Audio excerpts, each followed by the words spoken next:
कक्षा 5 विषय हिंदी में आप सभी का मैं फिर से एक बार स्वागत करती हूँ बच्चों। हमने इकाई 8 जो भरत मिलाप पाठ है भाग 1 में हमने उसका अभ्यास किया। भरत मिलाप पाठ जो एकांकी के द्वारा रुजू किया गया है आपकी पाठ्य पुस्तक में, हमने उसका अभ्यास किया। आज हम भाग 2 में प्रश्नों के उत्तर का अभ्यास करेंगे।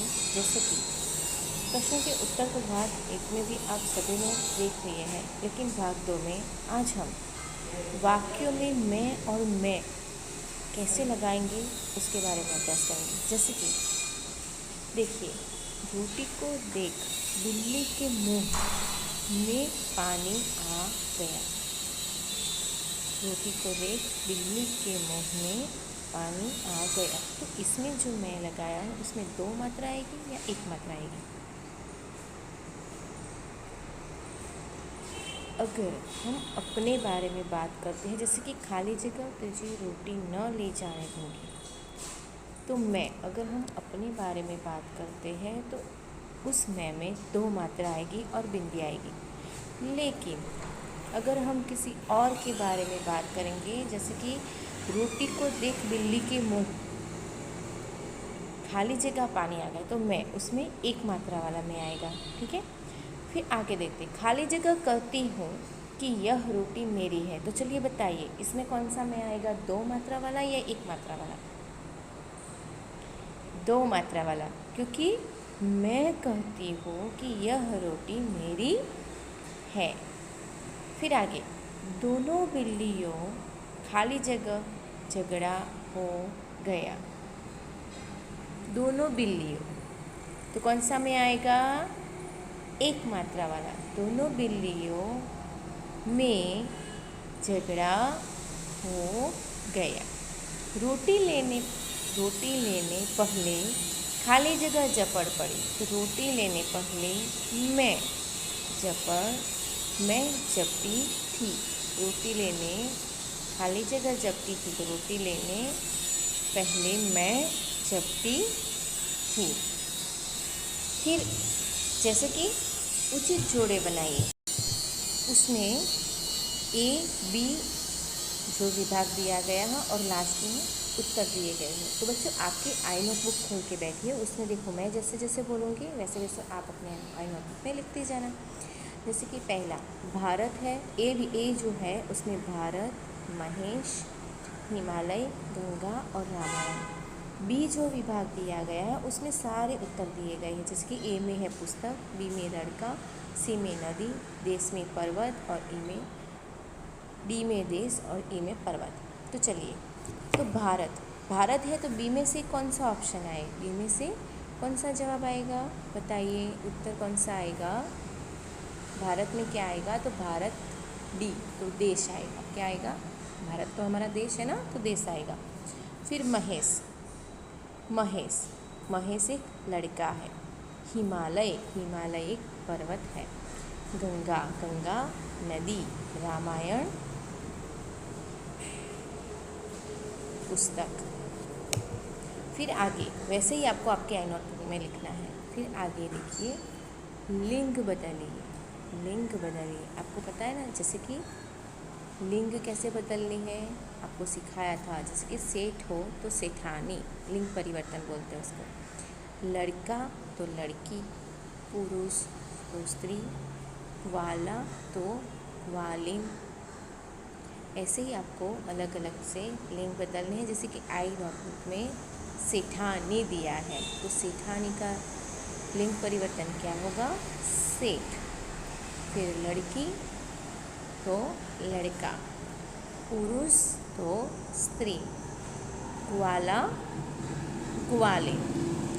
फिर किन्हीं 4 नदियों के नाम लिखिए। तो चलिए, कोई भी 4 नदी के नाम आप मुझे बताइए, कौन कौन से नाम आएंगे? तो देखिए, तापी, नर्मदा, साबरमती, गंगा, गोदावरी, कावेरी, ये सारी बहुत सारी नदियाँ हैं। फिर किन्हीं 3 पर्वतों के नाम बताइए। चलिए, गिरनार, पावागढ़, शत्रुंजय, ये 3 पर्वत हैं। फिर आगे, किन्हीं 5 बड़े शहरों के नाम लिखिए। तो किन्हीं 5 बड़े शहरों के नाम बताइए। चलिए, अहमदाबाद, मुंबई, सूरत, दिल्ली और लास्ट बड़ौदा। क्या आएगा? बड़ौदा। ठीक है। फिर आगे आपकी आई नोटबुक में दीपावली निबंध। अब दीपावली आने वाली है ना, 1 महीने बाद। दीपावली निबंध के बारे में आपको अपने शब्दों में निबंध लिखना है, अपनी अनुकूलता से। तो चलिए, कौन बताएगा? तो दीपावली जो है हमारे देश का मुख्य त्यौहार है। छोटे बड़े, गरीब अमीर, सबके लिए यह आनंद का त्यौहार है। दीपावली के कुछ दिन पहले से ही लोग अपने घरों की सफाई करने लगते हैं। वे नए कपड़े सिलाते हैं, गहने खरीदते हैं और पकवान बनाते हैं। लोग अपने घरों को दीपकों से सजाकर इस त्यौहार का स्वागत भी करते हैं, अपने घरों की सफाई भी करते हैं। फिर आगे, जैसे कि आश्विन क्वार महीने के कृष्ण पक्ष की त्रयोदशी से कार्तिक के शुक्ल पक्ष की द्वितीया तक दीपावली धूमधाम से मनाई जाती है। सबसे बड़ा त्यौहार जो है वो दीपावली का है। त्रयोदशी के दिन लोग धन की पूजा करते हैं। चतुर्दशी को काली चौदस कहते हैं। क्या कहते हैं? काली चौदस। अमावस्या दीपावली का मुख्य दिन है। इस दिन रात को लोग लक्ष्मी की पूजा करते हैं। लक्ष्मी जी की पूजा करते हैं। व्यापारी अपने हिसाब किताब की बहियों की पूजा करते हैं। व्यापारी अपने जो धंधागारी होते हैं, व्यापारी लोग जो होते हैं, वो अपने हिसाब किताब की बहियों की पूजा करते हैं। दीपावली के दूसरे दिन नए वर्ष का आरंभ होता है। दीपावली के दूसरे दिन नए वर्ष का आरंभ होता है। इस दिन लोग एक दूसरे से मिलकर नए वर्ष की शुभकामनाएं प्रकट करते हैं। एक दूसरे के घर जाते हैं, बधाइयाँ देते हैं, शुभकामनाएं देते हैं, मंदिरों में दर्शन करने जाते हैं, घूमने भी जाते हैं। दीपावली बच्चों के लिए पटाखों, मिठाइयों और नए नए कपड़ों का त्यौहार है। छुट्टियाँ होती हैं, है ना, सरकारी दफ्तरों में या प्राइवेट में, सभी जगह छुट्टियाँ होती हैं। और दीपावली सबसे बड़ा त्यौहार माना जाता है। सचमुच दीपावली नए जीवन का संदेश लेकर आती है। बच्चों, आज आपने मैं का फ़र्क सीखा। वो कैसे लगाते हैं, कहाँ लगाते हैं, उसके बारे में सीखा। फिर जैसे आपने पशु और पक्षियों के नाम के बारे में भी देखा था, जैसे कि जल में रहने वाले, थल पर रहने वाले, पेड़ों पर रहने वाले, ऐसे अलग अलग पक्षियों के बारे में भी आपने देखा। फिर मैंने भाग 1 में आपको एक चित्र दिखाया था वेफर का, फरारी की चिवड़ा का, वो भी आपने देखा वेफर का था। फिर हमने प्रश्न के उत्तर पढ़े इस एकांकी के द्वारा।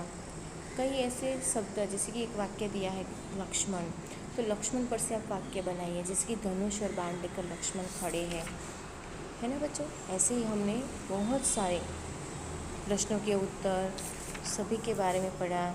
और लास्ट में हमने दीपावली निबंध, जो हमारा दीपावली निबंध है, उसके बारे में पढ़ा। अभी आप दीपावली आ भी रही है, आपने सारी तैयारियां भी शुरू कर दी होगी, जैसे कि नए कपड़े लाने हैं, सिलवाने हैं। कई लोग अपने घरों में घर की सफाई करना भी शुरू कर दिया होगा। फिर आपके मम्मी पापा ने और आपने तैयारी भी कर ली होगी, कहाँ घूमने जाएंगे, क्या करेंगे, है ना बच्चों, कैसे करेंगे।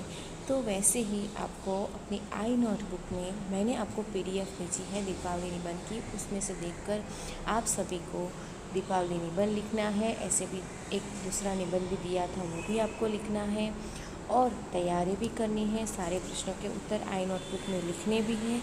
इस वीडियो को लाइक भी करना है और सब्सक्राइब भी करना है।